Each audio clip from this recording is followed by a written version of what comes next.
সম্মানিত মাছ চাষি ভাই বন্ধুরা, আসসালামু আলাইকুম। আশা করি আপনারা সকলেই ভালো আছেন।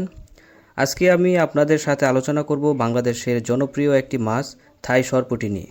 এই মাছ আমাদের দেশের পরিবেশে খুব সহজে বেড়ে ওঠে, রোগবালাই খুবই কম এবং অল্প সময়ের মধ্যেই বাজারজাত করা যায়। তাই যারা কম খরচে দ্রুত লাভবান হতে চান তাদের জন্য থাই সরপুঁটি মাছ একটি দারুণ সুযোগ। তো সম্মানিত ভিউয়ার্স, থাই সরপুঁটি সাধারণত পুকুর বা ঘেরে চাষ করা হয়। প্রথমে চাষের জন্য পুকুর নির্বাচন করতে হবে।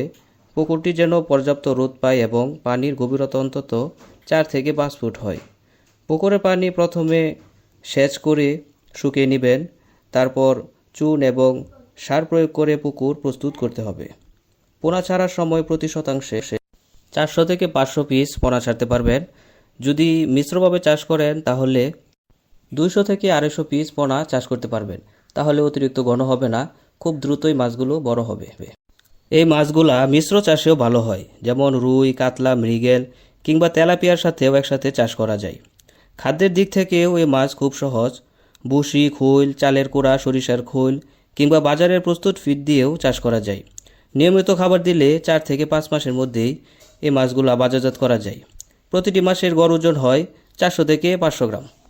তো সম্মানিত ভিউয়ার্স, এই মাছ চাষের বিশেষ সুবিধা রয়েছে, যেমন এই মাছ চাষে খুব দ্রুত বৃদ্ধি পায়, রোগ প্রতিরোধ ক্ষমতা খুব বেশি, স্বাদে খুবই ভালো, বাজারে চাহিদা সবসময় থাকে, খরচ কম, লাভ বেশি। তো সম্মানিত ভিউয়ার্স, আমাদের কাছে এখন মানসম্মত থাই সরপুঁটির পোনা রয়েছে। আমাদের পোনা সুস্থ, রোগমুক্ত এবং মানসম্মত। আপনারা যারা থাই সরপুঁটি চাষ করতে চান তারা আমাদের সাথে যোগাযোগ করতে পারেন ভিডিও স্ক্রিনে দেওয়া আমাদের নাম্বারে। এবং কি আপনারা যারা নিজে এসে পোনা সংগ্রহ করতে চান তারা নিজে এসেও আমাদের কাছ থেকে পোনা নিতে পারবেন। তো সম্মানিত ভিউয়ার্স, আজকের মতো ভিডিওটা এখানেই শেষ করছি। ভিডিওটি যদি ভালো লাগে তাহলে একটা লাইক দেন, কমেন্টে আপনার মতামত জানিয়ে দিবেন এবং নিত্য নতুন ভিডিও পেতে চ্যানেলটি সাবস্ক্রাইব করে পাশে থাকা বেল আইকনটি অন করে দেন, যেন পরবর্তী ভিডিওটা দেওয়ার সাথে সাথে আপনি খুব সহজে পেয়ে যান। তো আজকের মতো এখানে বিদায় নিচ্ছি। সকলে ভালো থাকবেন, সুস্থ থাকবেন। আল্লাহ হাফেজ।